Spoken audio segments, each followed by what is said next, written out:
বরবাদ সিনেমার এত পরিমাণ রিভিউ দেখলাম ফেসবুক, ইউটিউব আর কি বলবো টিকটকে। আর এত পরিমাণ রিভিউ শুনলাম, দেখে আর রিভিউ শুনে আর দেখে মানে নিজেকে মনে হলো যে না, এখনও যদি আর না দেখি তাহলে কিন্তু আর হচ্ছেই না। তো এটা নিয়ে আমার ৩টা ছবি সিনেমা হলে এসে দেখা, মানে আমি এতটুকু বড় হওয়ার পরে। তো প্রিয়তমা দেখেছিলাম, তুফান দেখেছিলাম, আর এই যে আজকে আসলাম বরবাদ সিনেমা দেখার জন্য। তো আমার লাইফে মানে এতটুকু বড় হওয়ার পরে আমি এই আগে যে ২টা ছবি দেখেছিলাম, দুটোই আমাকে খুব ভালো লেগেছিল আমার খুব। আর এবার আসলাম বরবাদ দেখার জন্য। দেখেন কত লম্বা সিরিয়াল ধরে দেখতে এসেছিলাম। তো জানি না আসলে কীরকম হবে বা কী।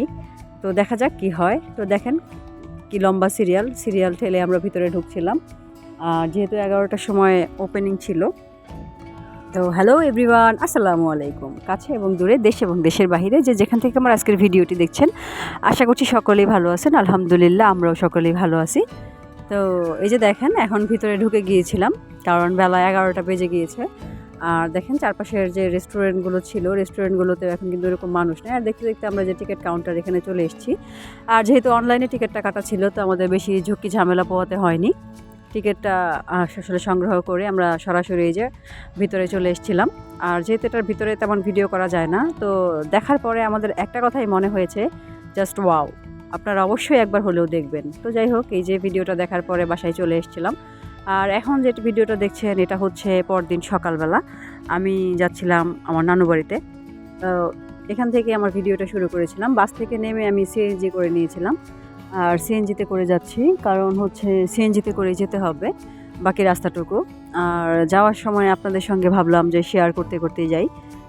আসলে চারপাশের এত সুন্দর সবুজ প্রকৃতি দেখতে কিন্তু সকলেরই খুবই ভালো লাগে, আর সেটার ব্যতিক্রম কিন্তু আমিও না।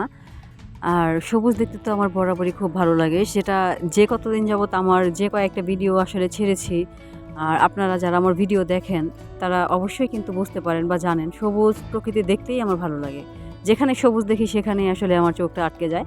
তো রাস্তার দুই পাশে এরকম ধানের মাঠ দেখতে কিন্তু আমার বেশ ভালো লাগছিল। আর নিজের মনে মনে কতটা আফসোসই না লাগছিল যে এরকম চারপাশে সবুজ প্রকৃতির মাঝখানে যদি থাকতে পারতাম তাহলে মনে হয় জীবনটাই সার্থক হয়ে যেত। তো যাই হোক, আসলে এটা আসলে কি বলবো, আমরা আসলে এরকম বন্ধ একটা জায়গার ভিতরে থাকি যে চারপাশে সবুজটা দেখতেও মনে হয় যে টিকিট কেটে দেখতে হয়।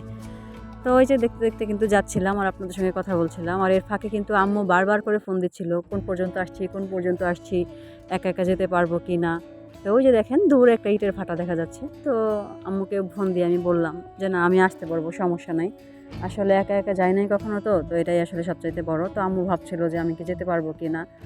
আসলে বাবা মার কাছে সন্তান কিন্তু কখনোই বড় হয় না, যত বড়ই হই না কেন তা এখনও মনে করে যে হয়তো বা ছোটোই আছি। তো ওই যে দেখতে দেখতে কিন্তু আমি প্রায় মোটামুটি অর্ধেক রাস্তা চলেই আসছি। আর খুব বেশিক্ষণ সময় আমার লাগবে না। আমি নিজেও আসলে অনেক বেশি এক্সাইটেড ছিলাম, কারণ আমি আজকে প্রায় ৩ বছর পর আমি একা একা যাচ্ছি নানু বাড়িতে। তো দেখতে দেখতে কিন্তু এই যে আমি চলেই আসলাম, অটো থেকে নেমে গেলাম। আর এই যে এখন এই বিল্ডিংটা দেখা যাচ্ছে, এটা হচ্ছে ময়মনসিংহ ইঞ্জিনিয়ারিং কলেজ। তো খুব কাছেই হচ্ছে নানু বাসা। তা আম্মু কিন্তু ওই যে মাঠের ওই দিক দিয়ে আমি দেখি পায়চারি করছে। তো দেখতে দেখতে আমি চলে আসলাম। এই যে বাবু কিন্তু ঘুমিয়েছিল, এসে বাবুকে ঘুম থেকে জাগানোর চেষ্টা করলাম। প্রথমে একটু বিরক্ত হলেও আসলে বুঝতে পারে নাই। পরে যখন দেখলো তখন কিন্তু একবারে মামুনি মামুনি বলে ঝাঁপিয়ে কোলে আসলো। তো যাই হোক, এই যে বাবুকে উঠিয়ে বাবুকে আদর করে এখন নাস্তা খেতে বসলাম। আসলে যেহেতু খুব অল্প একটু সময় নিয়ে এসেছিলাম, তো সবার সঙ্গে একটু দেখা করে তারপরে আবার বেরিয়ে যাব।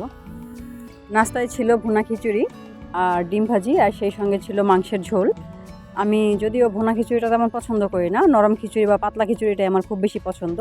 তো নাস্তা করার পরে বাসার চারপাশে একটু ঘুরে ঘুরে দেখলাম। এখানে মামা ঘর উঠাচ্ছিল, ঘরের কাজটা এখনও কমপ্লিট হয় নাই।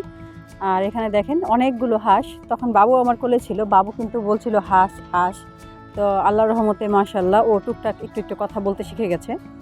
আর দেখেন এই বাসাটারও চারপাশে শুধুমাত্র সবুজ ধান ক্ষেত আর সবুজ ধান ক্ষেত। কী করি বলেন তো, আমার চোখ যেখানে সবুজ দেখি সেখানেই শুধু আটকে যায়। তো তারপর চলে গিয়েছিলাম বড় মামার বাসায়। এখানে দেখেন বড় মামার বাসায় সবার সঙ্গে দেখা হলো, কথা হলো। আর একটা গন্ধরাজ ফুলের গাছ, বলেন তো এটা কী কালারের গন্ধরাজ ফুল, দেখেন কি সুন্দর হলুদ। কিন্তু আসলে ফুলগুলো কিন্তু হলুদ ছিল না, সাদা গন্ধরাজ ফুল। কিন্তু এটা বেশ কয়েকদিন আগে ফুটেছিল দেখে কিন্তু ফুলটা হলুদ হয়ে গিয়েছে। আর এটা ছিল হচ্ছে চিরল জবা। আপনাদের কার এলাকায় এটা কী জবা নামে চিনে অবশ্যই কমেন্টস করে জানাবেন। আর ময়মনসিংহে একটা বিষয় হচ্ছে, এখানে প্রত্যেকটা বাড়িতেই একটা একটা করে পুকুর থাকে। আর যে বিষয়টা আসলে ভালোই লাগে দেখতে আর খুব উপভোগ করি। তো কথা বলা শেষ করে আবার আমি চলে যাচ্ছি আমাদের নানুদের পুরানো বাসায়। তো নানু বাসায় যাওয়ার পরে আমি আবার এখন এখান থেকে বেরিয়ে যাব। এখান থেকে কোথায় যাচ্ছি সেটাও আপনাদেরকে বলবো। ময়মনসিংহের সবচাইতে স্পেশাল বিখ্যাত একটা জিনিস যেটা কম বেশি সবাই চেনে, এটা বাংলাদেশের অন্য কোথাও আর হয় না। সেখানেই যাচ্ছি। আর সেটা কি বলেন তো? কেউ কি গেস করতে পারছেন? থাক আমিই বলে দিই। সেটা হচ্ছে মুক্তাগাছার মন্ডা।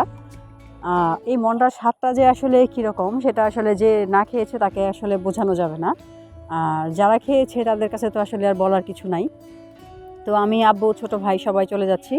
আর সে ফাঁকে আপনাদেরকে বলি, যদি আজকে আমার ভিডিওটি আপনাদের বিন্দু পরিমাণ ভালো লেগে থাকে তাহলে অবশ্যই আমার ভিডিওতে একটি লাইক করবেন। আর আপনার একটি লাইক আমার এই ভিডিওটিকে আরও বেশ কয়েকজনের মাঝে পৌঁছে দিতে সহায়তা করবে। আর যদি পুরো ভিডিওটি দেখার পরে ভিডিওর কোনো অংশ, কোনো কথা বা কোনো একটা ছবি, কোনো একটা দৃশ্য যদি আপনাদের মনে একটু হলেও দাগ কাটে তাহলে অবশ্যই আমার চ্যানেলটিকে সাবস্ক্রাইব করে দিবেন, পাশে থাকা বেল বাটনটি প্রেস করে দিবেন প্লিজ। তো ওই যে দেখতে দেখতে কিন্তু চলেই যাচ্ছি। আর দেখেন রাস্তার চারপাশের যে পরিবেশটা, সেই পরিবেশের ভিউটাতে আপনাদের সঙ্গে দেখাতে দেখাতেই যাচ্ছি। তো খুব বেশিক্ষণ সময় কিন্তু আমার লাগবে না যেতে। আর মন্ডা তো আমি এর আগেও বহুতবার খেয়েছি, কারণ নানু যতবারই আমাদের বাসায় যায় নানু জানে আমি মন্ডা খুব পছন্দ করি। আর নানু আমার জন্য নিয়েই যায়।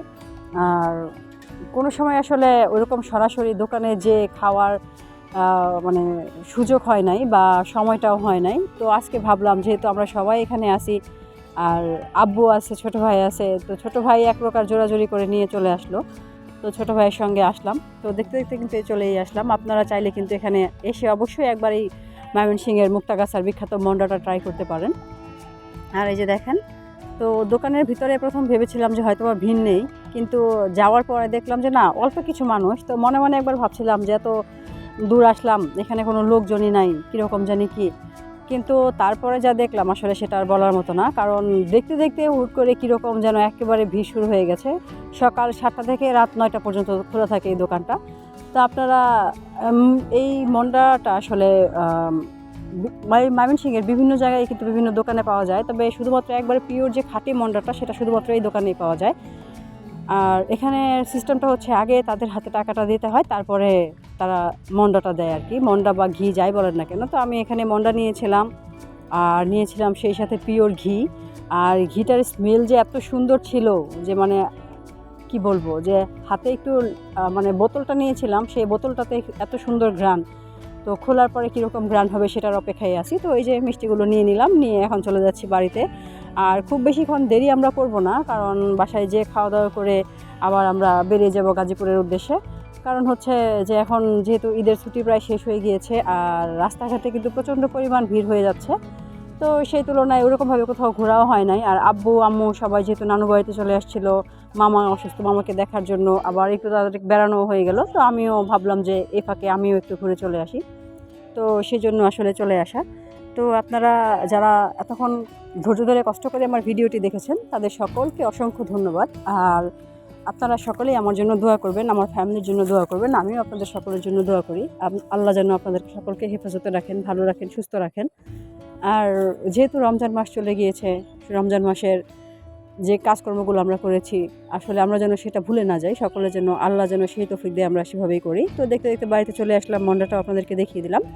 আর এখানে দুপুরের খাবারের ভিতরে ছিল গরুর মাংস, সেই সাথে ছিল আমার খুব স্পেশাল একটা শুটকির ভুনা নানু করেছিল, সেই সঙ্গে ছিল নানুর হাতের স্পেশাল ডাল যেটা আমার ছোটো ভাইয়ের খুব পছন্দ, সেই সঙ্গে ছিল জাটকা মাছ ভাজি, পোলাও ছিল, সাদা ভাত ছিল, আর ছিল শশা। তো খাওয়া দাওয়া শেষ করে আমরা বেরিয়ে গেলাম। আর ওই যে তখন দেখিয়েছিলাম ময়মনসিংহ ইঞ্জিনিয়ারিং কলেজ, এটা হচ্ছে সামনের সাইডটা, তো আপনাদেরকে দেখিয়ে দিলাম। আর এখানে যেহেতু পড়ার সৌভাগ্য হয় নাই, তো দেখি নেক্সট জেনারেশন কি করে বা কতদূর কী করানো যায়। তো এই কলেজটা আমার খুব ভালো লাগে। তো যাই হোক, এই যে দেখতে দেখতে প্রায় কিন্তু আমরা চলেই যাচ্ছিলাম। বাবু বসে বসে টাটা দিচ্ছিল। তো আপনারা সকলেই ভালো থাকবেন, আমার জন্য দোয়া করবেন। আল্লাহ হাফেজ, আসসালামু আলাইকুম। দেখা হবে পরবর্তী কোনো ভিডিওতে।